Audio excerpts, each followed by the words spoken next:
Bonjour à toutes et à tous.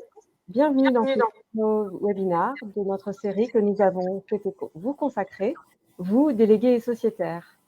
Avec vous, nous souhaitons renforcer notre relation de proximité et faire vivre pleinement cette relation au quotidien dans des moments de partage et d'échange comme celui que nous vous proposons aujourd'hui.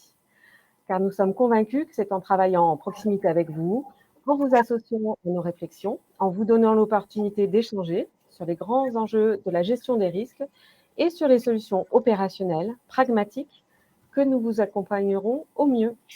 Ce webinaire est dédié au risque médical et à sa prévention. Vous le savez, l'hôpital est un système complexe où on délivre du soin, gérant des flux complexes, délivrant une valeur ajoutée complexe, autour d'une matière première, si je puis m'exprimer ainsi, complexe, le patient. Notre rôle chez CHAM, Groupe Reliance, comprendre pour prévenir et agir sur le risque avant, pendant et après sa survenance. L'objectif de notre action à vos côtés vise à réduire le risque en continu, à court, moyen et long terme. En tant que manager des risques et partenaire de confiance des établissements de santé, CHAM ne cesse d'améliorer sa compréhension des risques, tant par notre présence sur le terrain aux côtés de vos équipes, que par le déploiement de technologies innovantes pour agir sur les moyens de prévention et de pilotage des risques. C'est en ce sens que nous avons construit ce webinaire. Le docteur Georges Romero, directeur du management des risques au sein de CHAM, Groupe Reliance, va partager notre vision sur le risque médical. Nous aurons ensuite le plaisir d'accueillir Benoît Camiade, directeur en charge de l'expérience patient, de la qualité et de la gestion des risques à la PHM, et Evelyne Ragny, responsable gestion des risques de la PHM.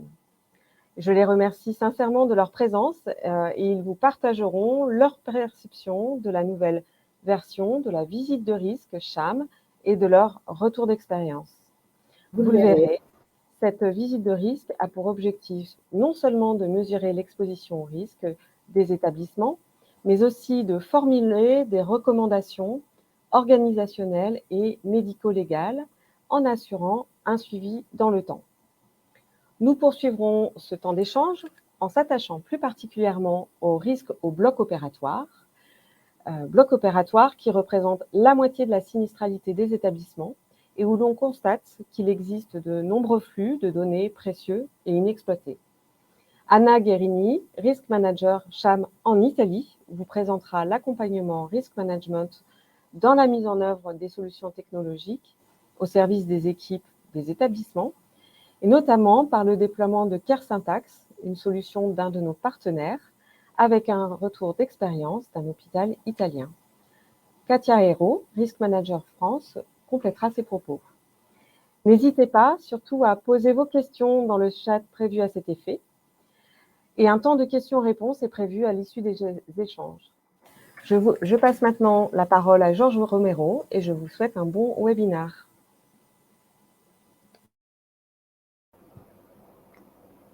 Bonjour à tous, donc ravi de vous retrouver aujourd'hui pour ce webinaire. Là, je vais introduire un peu les propos et notamment la vision du groupe Reliance en tant que risque manager et vous donner le pourquoi on est ici aujourd'hui. Donc déjà le contexte et avoir quelques notions de chiffres à avoir en tête, quel est l'état des lieux en France des événements indésirables graves vus à travers notre regard d'une part, mais vu aussi à travers le regard de la bibliographie de ce qui se dit aujourd'hui dans ce panorama du risque. Globalement, chez CHAM, nous gérons, l'année dernière, nous avons géré 11 500 réclamations environ, dont 8 900 concernaient le service public et le service privé MCO. Il faut savoir que le bloc opératoire, comme vous en a parlé Edwige, c'est plus de la moitié des réclamations gérées par le groupe Reliance. Et environ 40% de ces griefs concernent à lui seul l'orthopédie. Il faut savoir aussi que chez Reliance, nous avons quand même une démarche principalement de gestion par la voie amiable, puisque 90% de nos dossiers sont gérés par cette voie-là.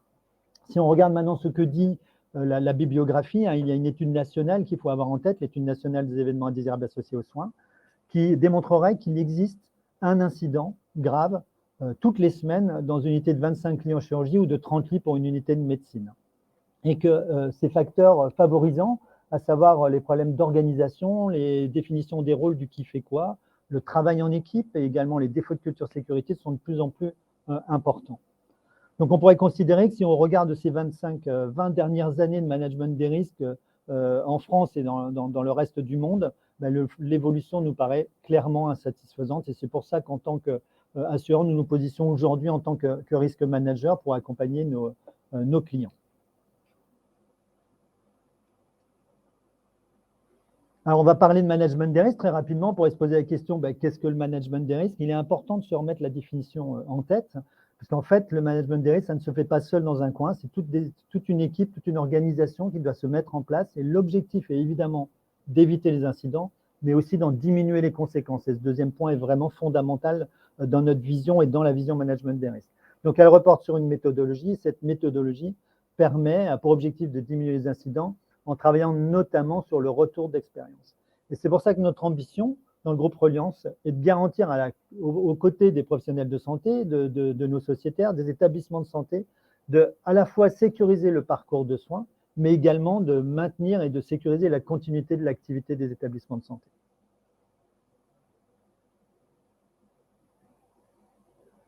Nous avons donc fait le choix de prioriser au sein de notre groupe 3 grandes familles de risques, le risque lié aux ressources humaines, les risques technologiques, on en parle beaucoup aujourd'hui, notamment centrés par le risque cyber, et ce qui nous intéresse principalement aujourd'hui dans ce webinaire, les risques médicaux. Au sein des risques médicaux, nous avons priorisé les 5 thématiques, dont certains secteurs dans lesquels il y a le plus d'événements, et également là où il y a les événements les plus graves. Donc, il s'agit du bloc opératoire, des soins non programmés, de la gynécologie et obstétrique, et également des thématiques transversales, le risque infectieux et tout ce qui concerne le circuit du médicament.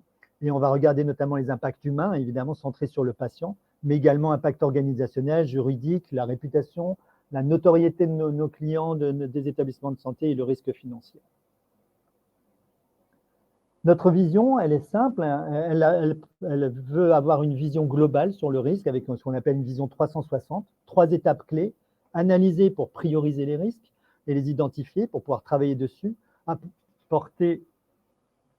apporter des solutions de prévention et d'anticipation et enfin savoir réagir et maîtriser l'impact lorsqu'il y a un événement. Et là, il y a tout l'accompagnement, notamment assurantiel évidemment, et le retour d'expérience. Et nous sommes sur 5 points clés qui est l'évaluation des risques, donc accompagné, on va voir un modèle juste après sur et un retour d'expérience sur la visite de risque notamment, des actions de solutions de prévention, notamment autour de la formation, des missions de conseil, excusez-moi, on a un petit bug sur le diaporama, je reviens dessus. Donc, exactement, c'est la maîtrise de la situation. Donc, solutions de prévention, des missions de conseil et des modules de formation et notamment l'assurance pour malgré tout couvrir le risque résiduel, c'est-à-dire que s'il arrive quand même un événement, il faut pouvoir maîtriser notamment le risque indemnitaire.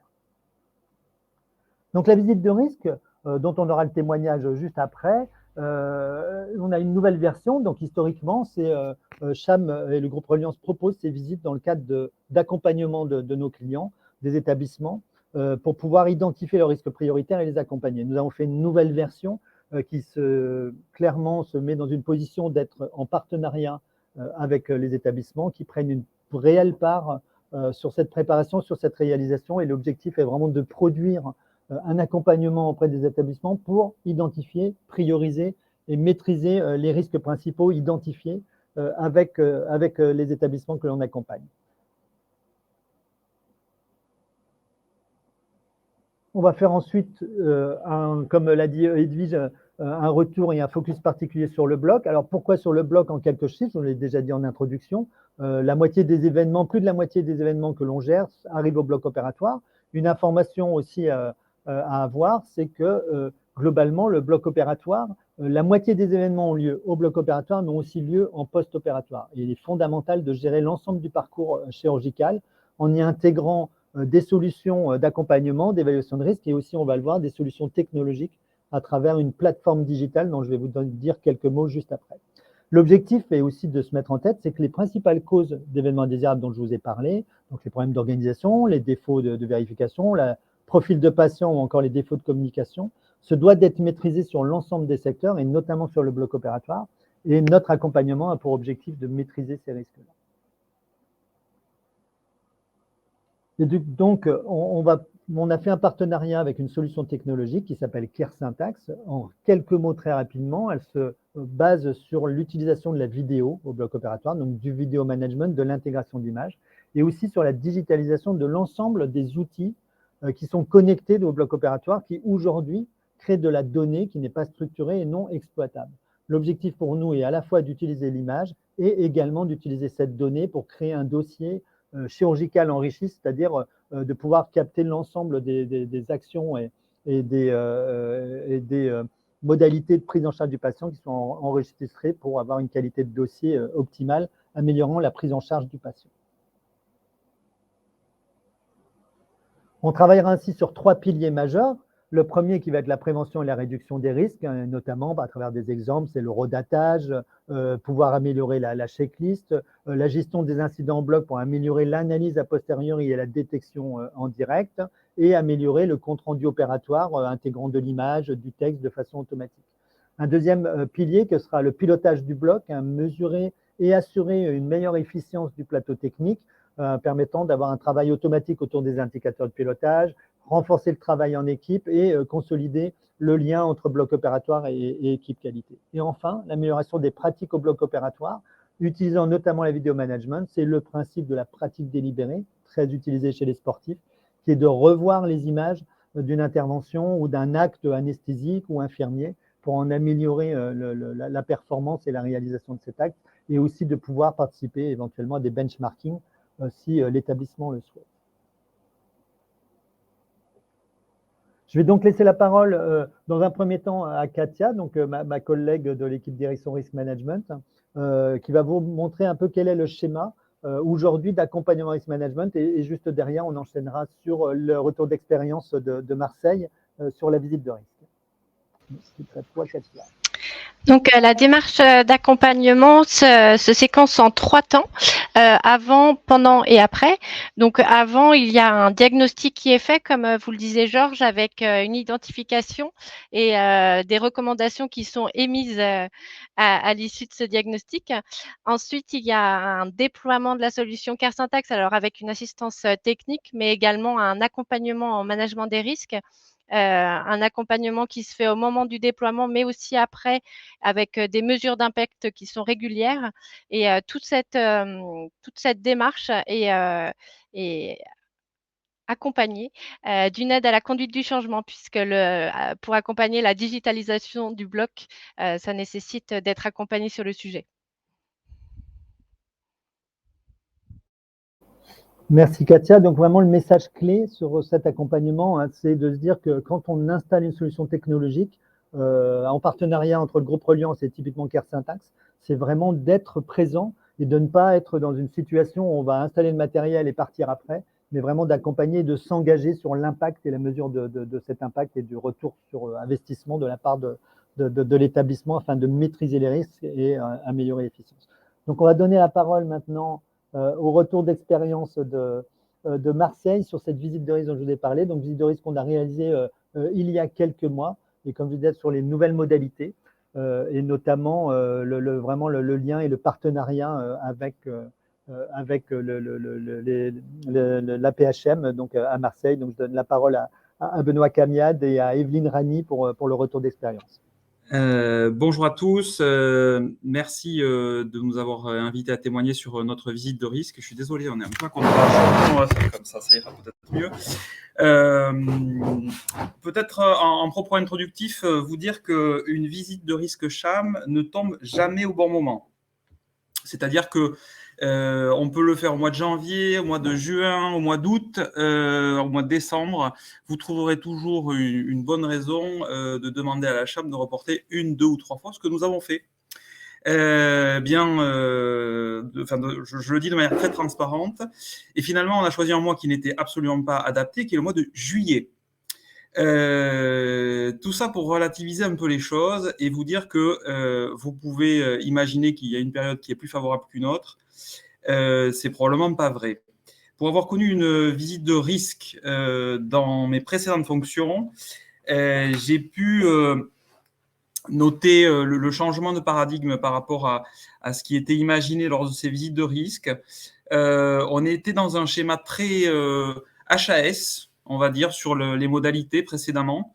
Et ce qui ressort globalement de la New Generation des visites de risque CHAM, c'est que c'est le côté accompagnement des professionnels sur les sites hospitaliers et une bienveillance de tous les instants. Le docteur Romero est venu avec, j'ai perdu son nom, elle m'en excusera, Anaïs, j'ai perdu son nom de famille, excusez-moi. Oui. Voilà, on est allé sur les 2 vaisseaux amiraux, enfin, principalement sur les 2 vaisseaux amiraux de la PHM, que sont l'hôpital de la Timone et l'hôpital Nord. On est aussi allé sur Conception. Ils sont allés voir des équipes qui étaient dans une souffrance liée au manque d'effectifs, à l'absentéisme, et avec des équipes parfois vraiment épuisées. Ce qui est ressorti de tout ça quand même, c'est au moment de la restitution, la focale qui a été portée sur les points positifs de cette visite de risque. Ça a constitué pour nous presque un galop d'essai par rapport aux visites à blanc que nous avons prévues dans le cadre de la certification HAS pour la FEU V2020, puisqu'elle ne s'appelle plus comme ça.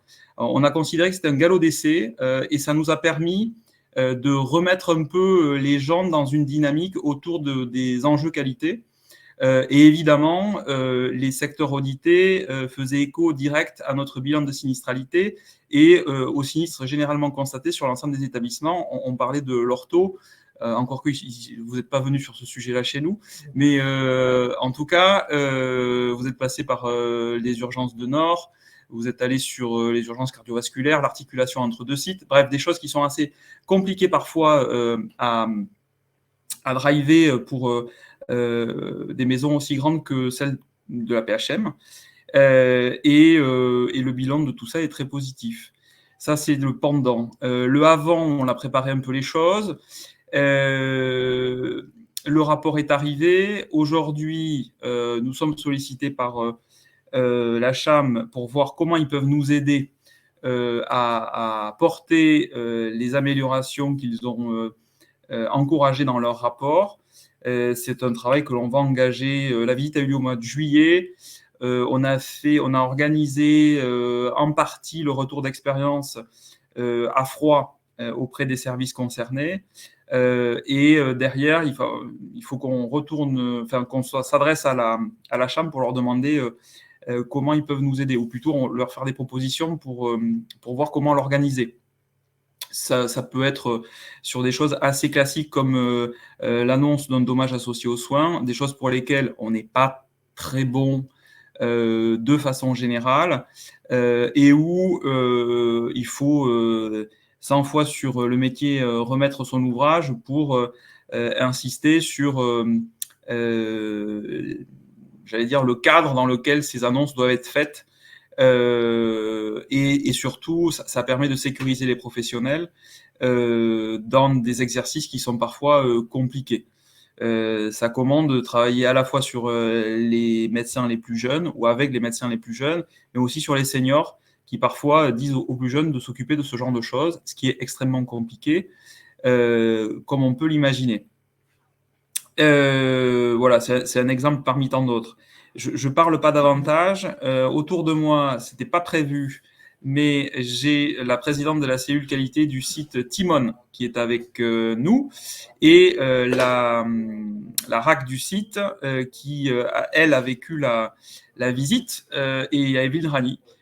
Donc, c'est un public très féminin et afin de restaurer un petit peu d'équité, je me tais et je leur cède bien volontiers la parole. Alors, juste... désolée, ma caméra refuse de fonctionner, donc j'espère que vous m'entendez. En revanche, Peut-être pas. Attends, je vais me brancher là. On Voilà. t'entend très bien. Ah ben voilà, très bien. Evelyne. Oui, juste pour dire, alors, une autre version, le côté des professionnels, oui, on a très bien vécu cette visite. Hein, et effectivement, on regrette de l'avoir reportée à plusieurs reprises. Et c'est pas une aide, ça, de reporter les visites, c'est très difficile. Du point de vue des professionnels, vous dire le vécu vraiment très positif. Je sais que personnellement, j'ai fait un retour, par exemple, à la commission centrale des blocs opératoires en leur présentant simplement ce qui concernait les plateaux techniques. Oui, pardon, je suis de Traviole. Et les commissions, la commission a bien reconnu globalement ces blocs opératoires là-dedans. C'est-à-dire, personne ne m'a dit, mais qu'est-ce qu'ils sont allés chercher? Pas du tout. À tel point que de figurer sur les préconisations de CHAM, figurait déjà dans notre programme d'amélioration de la qualité un certain nombre d'actions qui correspondent tout à fait à ce qui a été observé. Bien entendu, des actions qui n'étaient pas réalisées, puisque sinon, et qui n'étaient pas totalement réalisées, sinon les auditeurs auraient dit, ben oui, ça c'est OK.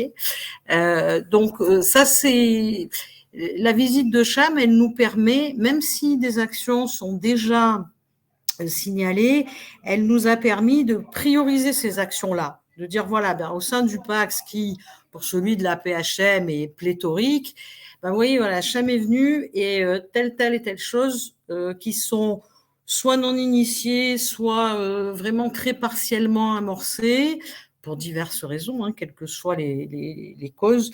Celles-là, on les met en haut de la pile et voilà, CHAM nous propose quand même de nous y intéresser un peu plus. Donc ça, pour les professionnels, c'est très intéressant parce que ça veut dire, ben oui, notre propre diagnostic, quand même, alors, bon, de temps en temps, hein, il y a des choses qui n'étaient pas dans le PAX. Il y avait, je crois, pour le bloc, par exemple, sur 8 préconisations, il y en a 6 qui étaient dans le PAX et puis d'autres pas. Qui avait été précédemment, mais il faut croire que l'efficacité n'a pas été bonne puisque ça nous a permis de les remettre dans le PAX à nouveau. Voilà, donc tout ça, c'est très, très positif. En même temps, une aide, bien sûr, sur la gestion des risques, mais aussi pour les professionnels, se dire, bah oui, on était quand même dans la bonne démarche, puisque quand notre assureur vient de l'extérieur, il propose de nous aider sur ces sujets-là. Voilà, et ça, c'est vraiment très, très positif. Même chose pour les urgences. Hein. Je parle des blocs parce que c'est très récemment que j'ai interpellé la commission des blocs, mais même chose pour les urgences et pour la maternité. Voilà, donc vraiment une démarche extrêmement positive et qui a permis en plus de remobiliser les équipes parce que, comme l'a dit Benoît, c'est un moment où bon, les gens ne sont pas vraiment dans faire de l'audit, regarder ce qu'on fait, encore que on leur avait déjà demandé un petit peu qu'est-ce qui a changé dans votre gestion du risque entre avant la crise sanitaire et après. Hein, et effectivement, beaucoup de réponses étaient oui, on est conscient qu'on est moins dans la gestion du risque par rapport à avant la crise. Donc là, vraiment, ça a permis de remettre en route la machine et d'une manière, comme l'a dit Benoît, très bienveillante, hein, ce qui est la meilleure façon de réamorcer la pompe auprès des équipes. Voilà, je ne sais pas de combien de temps on disposait. On avait choisi de ne pas projeter de diapos parce que, bon, c'est pas le sujet, c'était plus le vécu de la visite et à quoi ça nous a servi. Et c'est vrai qu'en dehors de demander de l'aide à CHAM pour certains points particuliers, notamment des formations, par exemple, c'est vrai que réamorcer la machine, à ce moment-là, c'était très, très bien. Je ne suis pas sûre qu'en définitive, que le mois de juillet était une aussi mauvaise date que ça, puisque là, à la rentrée, on a embrayé tout de suite dessus et en définitive, le timing, c'était pas mal. Voilà, en tout cas, on vous remercie beaucoup pour la qualité de la visite et tout le monde a énormément apprécié les conclusions aussi. Voilà. Merci beaucoup, merci oui. M. Camian. Je ne sais pas si vous voulez encore apporter d'autres précisions, hein, vous avez encore quelques minutes, hein, n'hésitez pas. Alors là, Benoît a dû partir. Ouais. Je n'entends pas très bien là. J'entends moins bien que tout à l'heure. Oui, Benoît a dû partir, donc il rajoutera rien. Et en revanche, pour la suite, le sujet, ça va être essentiellement de suivre la réalisation de ce que vous nous avez demandé, et puis surtout d'en suivre l'efficacité. Après, c'est vrai que nos visites à blanc, là, vont nous permettre aussi de revenir sur les sujets qu'on a abordés avec vous. Et j'espère qu'en 2023, du moins au moins fin 2023, on pourra avoir une notion de l'efficacité de ce qui a été entrepris à partir de cet automne. Merci en tout cas beaucoup pour ce retour d'expérience. On est vraiment, on est ravis, parce que on est vraiment situé sur ce point-là, qui est la notion de travail en partenariat. Effectivement, il y a eu les visites qui ont été reportées, mais d'où l'importance d'être à l'écoute et de partager et de comprendre aussi les difficultés des différentes structures. Ce que disait aussi M. Gamian, vraiment de revenir sur, de s'adapter à la taille aussi de la structure, parce qu'on a des grandes structures, il y en a des plus petites, et il faut pouvoir s'y adapter et être à l'écoute et dans l'accompagnement. De pouvoir prioriser les actions, ça c'est le point sur lequel on appuie le plus fort, parce qu'on a tendance, comme tu as très bien dit Evelyne, on a tendance à avoir des tableaux d'action faramineux, d'autant plus quand on a une structure de cette taille-là. Et il est fondamental d'apporter aussi notre regard externe pour pouvoir aider et aider à arbitrer sur la priorisation des actions et peut-être apporter aussi des solutions. Et surtout, l'implication des équipes soignantes qui est fondamentale. Et c'est vrai que cette visite ne peut pas se faire si on n'embarque pas les équipes de terrain, à la fois sur la compréhension et sur leur implication, sur les actions à mettre en place derrière. Et on sait tous aujourd'hui qu'on est notamment dans une période bien compliquée et qui est vraiment fondamental de retravailler dessus. En tout cas, merci beaucoup pour ce retour d'expérience et ce partage. Du coup, on va enchaîner maintenant sur la partie un peu focus bloc opératoire, comme on vous l'a dit en introduction, avec notamment le lien, le partenariat que l'on fait au sein du groupe Reliance avec la société Care Syntax et la digitalisation du bloc opératoire. Et cet accompagnement, encore une fois, comme dans le cadre de la visite de risque et nos sociétaires, on accompagne les structures à mieux gérer leurs risques d'une façon globale et à identifier les points clés dans l'installation, dans le cadre de digitalisation du bloc opératoire et d'intégration du matériel Care Syntax. C'est vraiment comment on les accompagne pour mieux l'installer, pour mieux l'utiliser et puis vraiment avoir un retour sur investissement derrière. Donc, je vais donner la parole à Anna Guerrieri, donc, qui est notre consultante risk manager en Italie et qui accompagne justement des établissements de santé sur l'installation de cet outil et va nous faire son retour d'expérience sur cette installation. Donc, Anna, je te laisse la parole pour la présentation de ce retour d'expérience. Merci pour l'opportunité, pour l'invitation. Bonjour à tous. Et j'avais pensé de partir pour partager avec vous l'expérience italienne sur un petit focus sur les personnes. Les personnes qui s'occupent du thème à l'intérieur de l'établissement avec lesquelles nous avons en cours ces premiers projets de partnership et d'implémentation du système Care Syntax. L'établissement sur lequel je vous parle, il s'appelle Villa Berica et il se trouve dans la région Veneto. C'est un petit établissement de santé privée d'environ 100 lits et s'occupe en particulier d'orthopédie. Donc, l'activité est commencée avec l'équipe de travail qui je vous présente dans les slides. J'avais pensé de vous faire voir, parce que c'est les personnes qui font les actions, je dis encore, et c'est vraiment important sur ma expérience, c'est important de gagner la confiance de ces personnes et améliorer la sensibilisation sur les thèmes, sur l'importance de mettre ensemble ces deux contextes prioritaires aujourd'hui. L'intelligence, la personne, la capacité de donner qualité et toute la puissance qu'aujourd'hui donne l'intelligence artificielle. l'intelligence artificielle a des compétences informatiques et algorithmes extraordinaires, mais a besoin de l'homme, de l'intelligence, de la compréhension des données. C'est fantastique dans le calcul quantitatif des données, mais c'est nécessaire, c'est important, la personne pour comprendre ces données et pour avoir des significations, des moments importants. L'expérience italienne s'est, qu'on peut dire, déroulée sur des moments principaux, des partages et d'être à côté de l'établissement. Un premier moment, avant l'installation du système carte syntaxe dans les salles d'intervention, c'est-à-dire la connaissance de l'établissement, la connaissance des moyens de gestion des risques qu'il est en cours, la connaissance aussi des informations sur les sinistres ou plutôt que sur l'événement indésirable.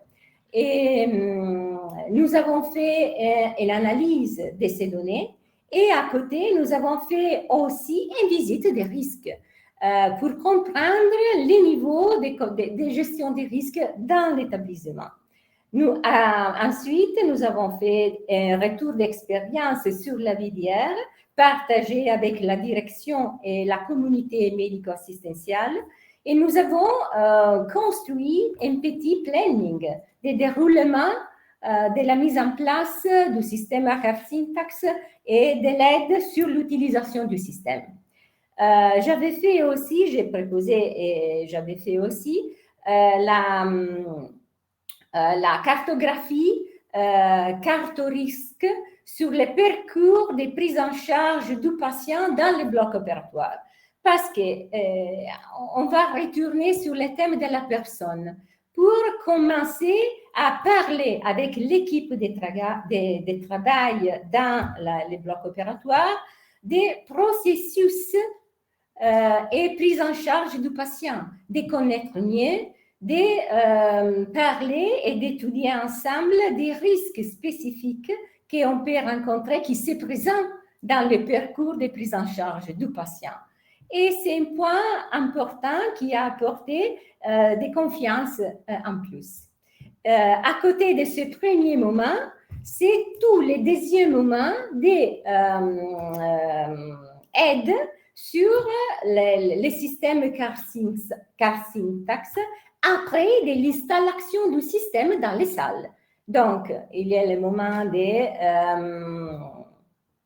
d'introduction dans les salles des vidéos, des computers, des connexions, la formation spécifique sur l'utilisation du système. Et à côté, nous avons calendarisé, planifié 3 moments importants des retours d'expérience et des partages sur les points, je crois, plus importants que le système permet de valoriser. C'est-à-dire l'événement indésirable, la notification, l'étude, la compréhension de cet événement. Nous avons l'ambition d'analyser une intervention en particulier avec les vidéos plutôt que les photos et avec l'aide d'un médecin spécialiste en médecine légale en italien, spécialisé en médecine juridique aussi. Et notre rendez-vous pour écouter les retours d'expérience des personnes qui utilisent carte syntaxe pour, pour individuer des possibles actions d'amélioration du système. Ici, c'est l'ensemble du projet et nous sommes dans ce moment dans la deuxième phase. Nous devons commencer à monitoriser l'utilisation des cartes syntaxe et de le premier donner qu'il vient dans l'utilisation. C'est un projet en cours, donc j'espère d'avoir l'occasion de retourner vers vous pour partager aussi les deuxièmes moments de l'implémentation du système. Jusqu'à aujourd'hui, il y a une bonne validation, une bonne confiance, une bonne participation de l'équipe de travail. Et voilà, c'est tout. Et je reste à votre disposition si vous avez des questions en particulier ou des différentes indications pour moi. Je suis pour vous. Merci beaucoup, Anna, pour ce retour d'expérience d'installation, donc effectivement, de Care Syntax. Les mots importants à garder, hein, c'est vraiment encore une fois cet accompagnement et ce lien fort entre l'équipe de consultants risk manager et les équipes de terrain, les utilisateurs, notamment au bloc opératoire. Et c'est vrai qu'on est complètement dans l'actualité aujourd'hui de ces phases de digitalisation des blocs opératoires qui ne fait que augmenter et l'intégration d'images aussi au bloc opératoire qui est inéluctable. Hein, l'ensemble des blocs se verront équipés et qu'il est fondamental que l'ensemble de cette donnée structurée, hein, il y a une étude européenne qui est sortie il n'y a pas longtemps qui dit qu'a priori entre 70 et 75% des appareils au bloc opératoire seront connectés et il est fondamental de créer une donnée exploitable qui est fondamentale dans la gestion des patients, la sécurisation et dans l'optimisation de l'utilisation des blocs. Et il faut accompagner effectivement les utilisateurs pour cette optimisation et sur l'identification. On est toujours sur cette vision 360, hein, vraiment identifier, analyser, prévenir et réagir en cas de problème. Merci beaucoup en tout cas pour ce partage d'Italie. Donc je pense qu'on peut… Merci beaucoup Anne. Là, je pense qu'on peut commencer à éventuellement répondre à des questions. S'il y en a, hein, vous avez le chat. Vous pouvez poser des questions auxquelles on pourrait éventuellement répondre. Donc, n'hésitez pas. Est-ce qu'on a des questions pour l'instant ou pas?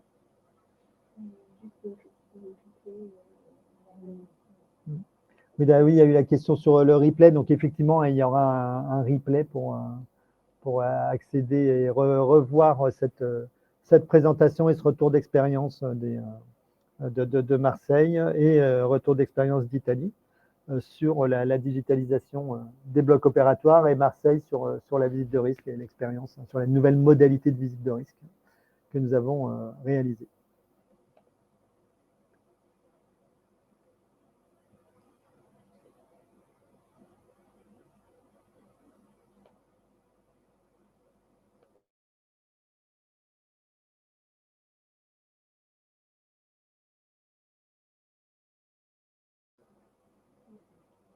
Alors, du coup, donc il y a une question sur qu'est-ce que Care Syntax apporte auprès des équipes. Alors, c'est intéressant parce que retour d'expérience, donc il y a aujourd'hui, il y a Strasbourg avec lequel on travaille, le CHU de Strasbourg, avec lequel on travaille de façon très étroite. Et il y a une vraie question, et c'est vrai que c'est intéressant. Si on reprend parce qu'il y a eu cette question, on a eu une discussion avec eux il y a 48 heures, et il y a eu cette question spécifiquement sur ce que apportait aux équipes. Et c'est vrai que les deux points qui ont été relevés, hein, la première chose, ça a été de se dire quelle était l'utilisation de la caméra. Et je vois qu'il y a une question justement là-dessus. Est-ce que ça change le comportement des acteurs de soins? Le retour du chef de service d'orthopédie sur ce point-là dit que c'était extrêmement positif parce qu'effectivement, il y a eu un certain changement de comportement, mais qui était positif puisque le fait de savoir, le bloc est quand même un endroit fermé, hein, donc moi-même, je suis anesthésiste réanimateur et je peux vous en parler. C'est un entre-soi, le bloc opératoire. Et c'est fait, il y a dans le bloc dans lequel j'ai travaillé, il y a deux choses qui ont changé de façon fondamentale les choses. La première chose, c'est de faire rentrer les patients debout. Et le fait que les patients, quand ils rentraient debout au bloc opératoire, avaient une vision globale du bloc, il y a eu un changement de comportemental. J'étais dans un bloc où il y avait aussi du vidéo management. Et le fait d'avoir de la vidéo a changé aussi le comportement, et encore une fois en positif. Et globalement, avec surtout quand on a vu l'intérêt de l'utilisation de l'image a posteriori pour améliorer nos pratiques, pour revenir sur des complications qu'on avait eues, pour aller regarder le type d'intervention, le geste, etc., n'a fait qu'augmenter et accélérer ce changement comportemental. Le deuxième axe que ça a changé, c'est de pouvoir utiliser pour avoir de l'image enrichie, de la qualité de données, qui a permis aussi de changer les pratiques, d'automatiser. Moi, j'ai connu aussi le bloc opératoire où il y avait énormément de données qu'on devait collecter de façon manuelle. Là, le fait de les avoir de façon automatique fait vraiment gagner du temps et optimiser et d'avoir moins de discussions sur la qualité de l'indicateur, puisque là, tout est centralisé et ça pas unique. Donc, c'est vraiment les deux changements qu'ont apporté cette nouveauté. Ensuite, une autre question sur les directions générales.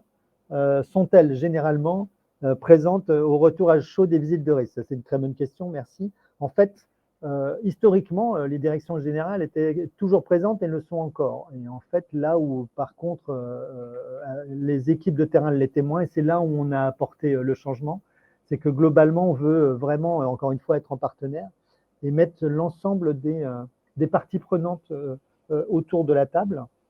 Quand on fait nos restitutions à chaud, ça veut dire à la fin de la visite, et on fait une restitution aussi au bout de quelques jours, une dizaine de jours, 15 jours après la visite, où là vraiment on invite l'ensemble des parties prenantes, donc des acteurs qu'on a rencontrés, donc surtout l'encadrement de proximité, donc cadre de bloc, chef de service, médecins impliqués dans les organisations, etc. Parce qu'il est vraiment fondamental que tout le monde entende, service juridique, service qualité, entende ce retour, parce que ça va être à eux de se remettre ensemble, hein, le travail que nous a dit Marseille, nous a partagé, de pouvoir retourner derrière, parce qu'il va y avoir la mise en place des actions et maîtriser. Je ne sais pas si Katia, tu veux nous apporter aussi un complément, parce que Katia donc, fait régulièrement des visites de risque aussi, et peut-être toi, ton expérience sur ces mobilisations des directions dans les restitutions ou au cours des visites d'ailleurs aussi. C'est effectivement très classique que les directions soient présentes à la restitution. Ce qui est intéressant, effectivement, c'est de pouvoir avoir de plus en plus de soignants ou de participation, de gens qui ont participé à la visite, pour pouvoir aussi arriver à un constat partagé. C'est-à-dire que quand on arrive avec en restitution des points critiques, c'est important que l'équipe soit d'accord avec nos constats et qu'effectivement on ait bien compris ce qui se passait, puisque c'est un échange, comme le disait Georges, en toute confiance, en toute transparence. Parfois, voilà, il faut qu'on soit d'accord sur le constat, ce qui du coup implique encore plus les soignants dans la conduite des changements derrière cette restitution en fait. Je me posais la question, Anna, dans le cadre des visites de risque, les restitutions que vous faites en Italie, qui est-ce qui est présent de votre côté? Oui, en général, si possible et quand possible, on va faire des restitutions différentes. La première restitution, c'est pour les directeurs. Donc, c'est une restitution orientée à la direction, à l'organisation. Et une deuxième restitution, c'est fait pour la communauté des médecins qui a participé à l'interview et qui est intéressé à le thème. Ces restitutions ouvertes, ces restitutions, on fait voir les tableaux, les graphes principaux de l'exit de l'interview, mais aussi ouvert à les feedbacks, les retours. Si dans les graphes, il se revoit. Hein? Si les graphes représentent vraiment les niveaux de gestion des risques et les criticités et les problèmes principaux qu'on peut rencontrer. Et c'est toujours très intéressant parce que sur les rendez-vous avec la direction, nous avons, on peut dire, je vais chercher un engagement très fort de la direction. Parce que la gestion des risques, qu'on peut dire, il doit être circulaire. Il y a des indications fortes qui doivent venir dans la tête de l'établissement, qui gère vraiment. Et il y a tout la force, l'expérience, les problèmes des médecins, des professionnistes qui sont en première ligne et qui tous les jours doivent se rapprocher avec les patients, les problèmes, mais aussi les parents des patients et plutôt et qui a besoin d'être écoutés et valorisés dans tout le travail qu'ils font.